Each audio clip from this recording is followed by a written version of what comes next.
Mr. President, the people of Ghana are ready to listen to you.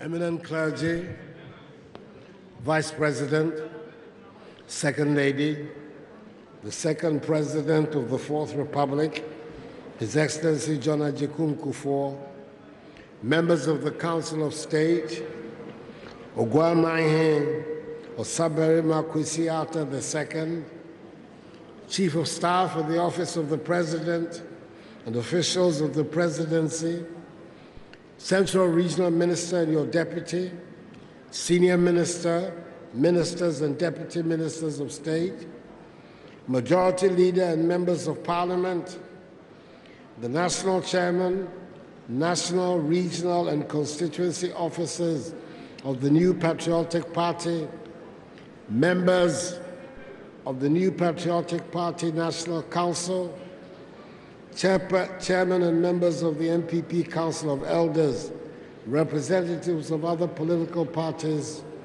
traditional rulers, dean and members of the diplomatic corps, members and followers of the New Patriotic Party, fellow Ghanaians, ladies and gentlemen.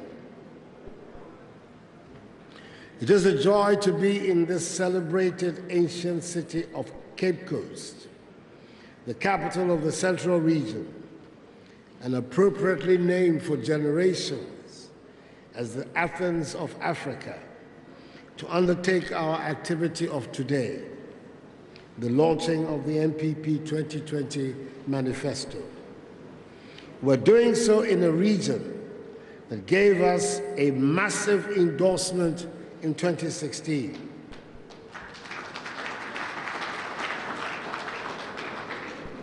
For which we continue to be grateful, and whose mandate we have done everything to fulfill. We are honored by the attendance of no less a personage than the traditional landlord, Osaberima Kwesi-Atta II, Ogwamaihe, who has chosen to grace the occasion with his presence. Osaberima, thank you for being here. 4 years ago, on 9th October 2016, the New Patriotic Party NPP presented to the Ghanaian people a manifesto that spelled out a program of what we would do in office when entrusted with power at the elections. We called it change, an agenda for jobs, creating prosperity, securing the peace. We had spent a lot of time and consulted widely. We were guided by the core values of our party in prioritizing the solutions to the many problems that faced our country. I said at the launch that the manifesto represented for me a solemn social contract between the electorate and the elected. I had entered into the contract by signing the document on my behalf and that of the NPP.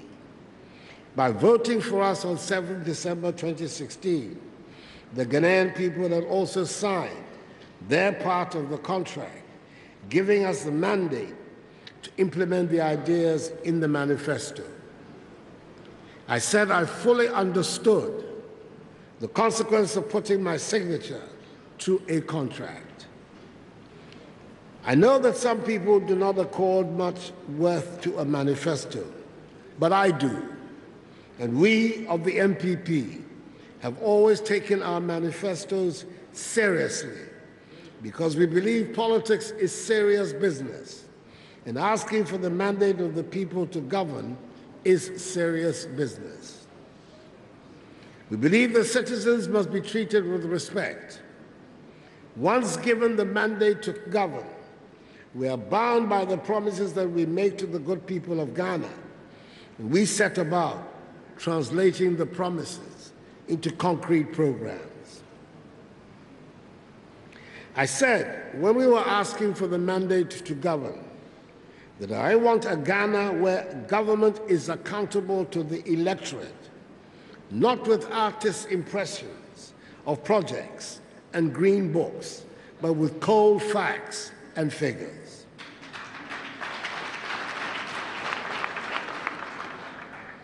Fellow Ghanaians, you would have noticed, therefore, that all the presentations that have been made today have gone into great detail in providing a clear accounting of what we have done in the 3 years and 8 months we have been in office. I want to thank all the men and women, including the Vice President, who made these solid presentations. I take pride especially in 2 things that have characterized the implementation of our programs. We have succeeded at equitable distribution, which means all parts of the country have been touched by our policies, and we have delivered value for money.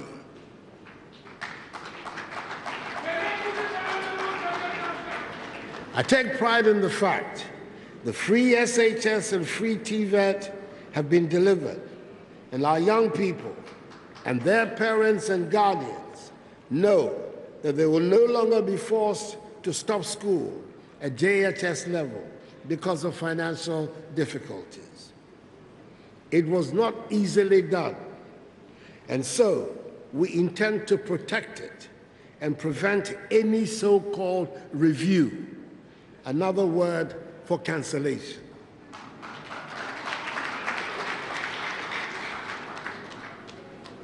We have no reason to believe the NDC presidential candidate's newly proclaimed conversion to free SH and free TVET.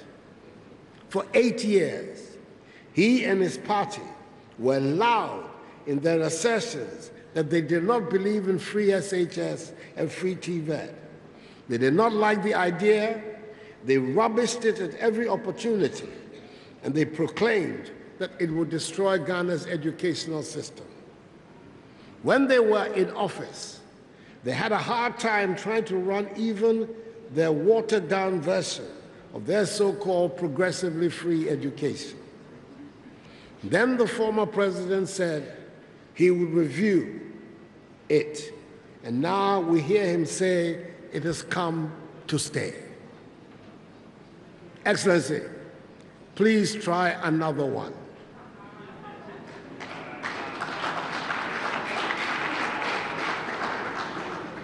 Your credibility on this one is 0.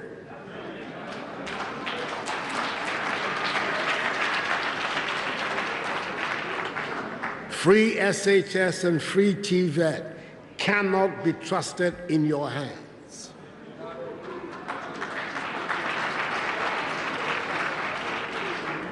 In much the same way, we would not risk putting agriculture under the NDC and its leader. They will once again leave the farmers on their own without the support that is helping to make farming the profitable and fulfilling business it should be. And why should anyone imagine that an NDC administration under the former president would treat businesses any differently from what they did the last time round? Fellow Ghanaians, in spite of the unexpected and dramatic entry into our lives by COVID-19 and the subsequent worldwide devastation, we can demonstrate that we have set the economy on a strong foundation and businesses will flourish. The virus has slowed us down, but it has not diverted us from the path of growth we have put the country on. It is interesting to note that the NDC in opposition is not able to take the lead in doing some of the things that are most often done, first by parties in opposition. You might remember how long it took the NDC presidential candidate to find a running mate, and they have not yet got a manifesto. I wonder what will happen the day they have a government to run as well. Or maybe it is simply showing that the country, they do not attach much importance to a manifesto, nor should we expect that whatever is written in it will reflect their beliefs, which presupposes, of course, that they now have or hold on to any firm beliefs, instead of bending in the direction of whatever they think is currently fashionable. We wish them luck with their manifesto whenever they are done with it. We in the NPP know from whence we came. We have never had any identity crisis, and our manifesto always gives us the opportunity to reiterate our historic stand as the party of the rule of law, the party of good governance, the party of business, the party that builds and creates wealth, the party of social justice, and the party that cares for every Ghanaian.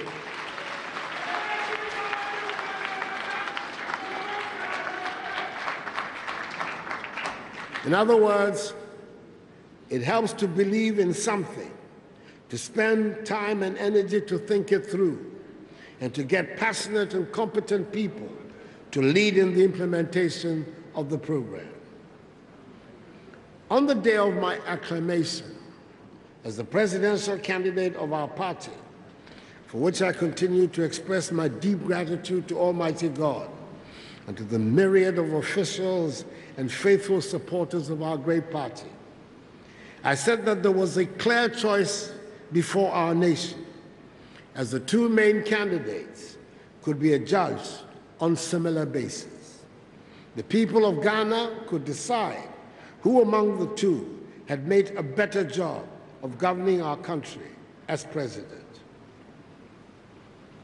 I know that the NDC presidential candidate, His Excellency John Dramani Mahama, believes and says often that Ghanaians have a short memory. And he must hold strongly to this belief. Otherwise, I doubt he would have summoned the courage to be seeking another term after the disaster that was his presidency.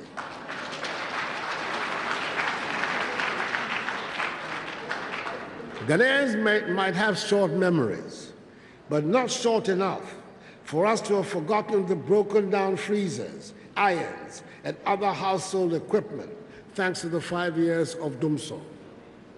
Our memories are not short enough to forget that the economy under him was such a wreck that there was a ban placed on all recruitment into our public services. Our memories are not short enough to forget that teachers taught for 3 years and were only paid for 3 months. Our memories are certainly not short enough to forget that he brought our entire financial services system to near collapse. I've heard him make the extraordinary claim that Ghana's economy was in, quote, tatters, not because of the COVID-19 pandemic, but because of mismanagement. I doubt that he can recognize a well-managed economy, even if it slapped him in the face.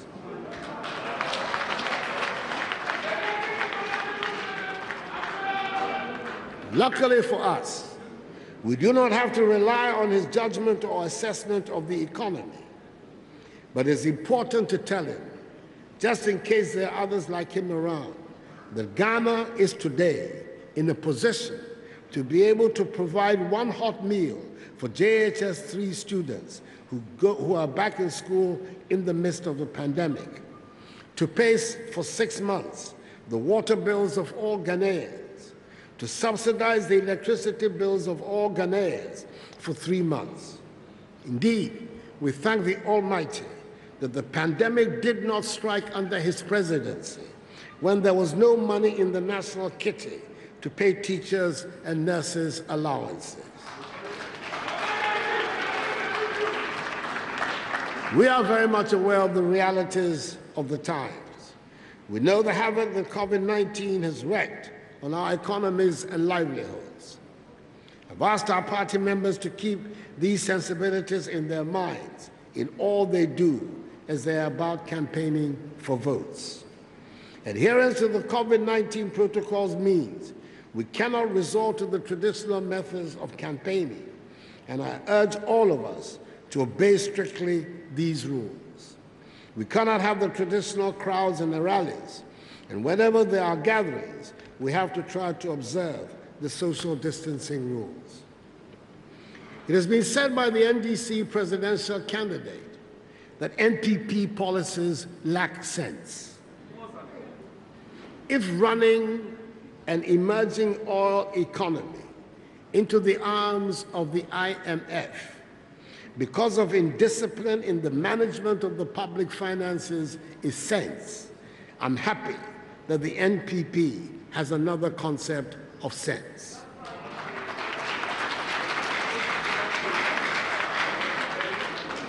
If having sense means canceling teacher, trainee, and nurses' allowances is sense, I'm happy that the NPP has another concept of sense. If having sense means recording the worst economic management statistics of modern times with the lowest rate of growth of the last 30 years, I'm happy the NPP has another concept of sense.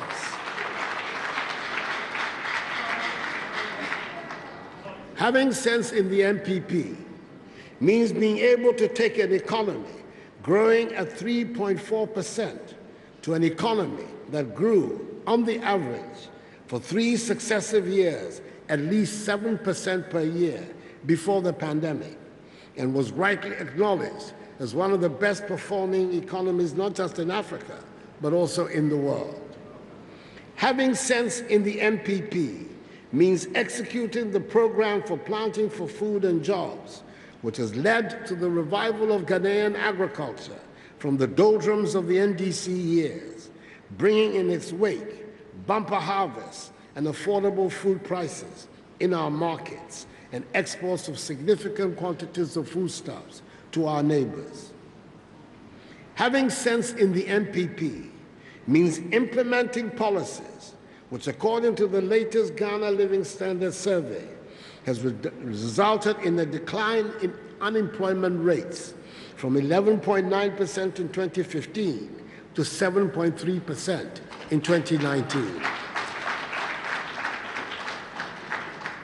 I am happy with and prefer the NPP's sense. Let me use this occasion to assure the Ghanaian people that as President of the Republic, I will do everything within my means to ensure the peace and stability of our country in the run-up to, during, and after the polls of 7th December 2020.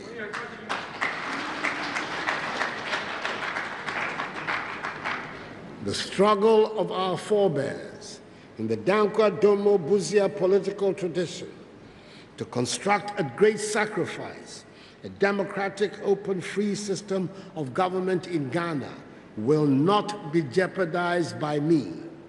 And I'm calling on all actors in the political space to join me to ensure the maintenance of the peace and stability of our country and to conduct ourselves in a manner devoid of violence and ethnocentrism.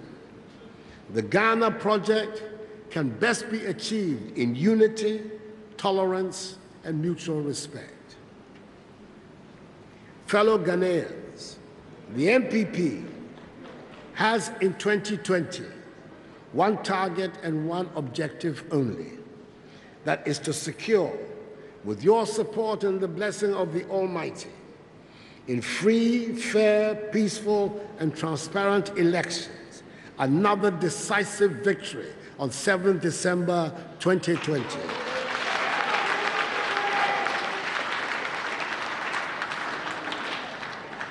A victory that will give us a clear majority in Parliament and a first-round presidential victory, and enable us to do 4 more years of advancing the peace, progress, and prosperity of our nation for you. We have an excellent message as set out in our manifesto: leadership of service, protecting our progress, transforming Ghana for all.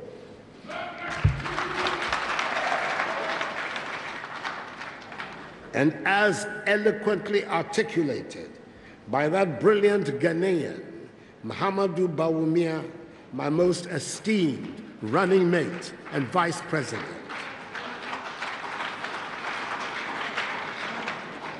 Which will protect our progress and continue down the path of social and economic transformation on which all Ghanaians are now embarked. Fellow Ghanaians, the battle remains the Lord's. It is 4 more years for Nana and the NPP to do more for you.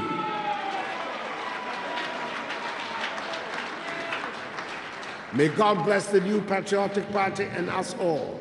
And may God bless our homeland, Ghana, and make it great and strong. I thank you for your attention. The President has spoken.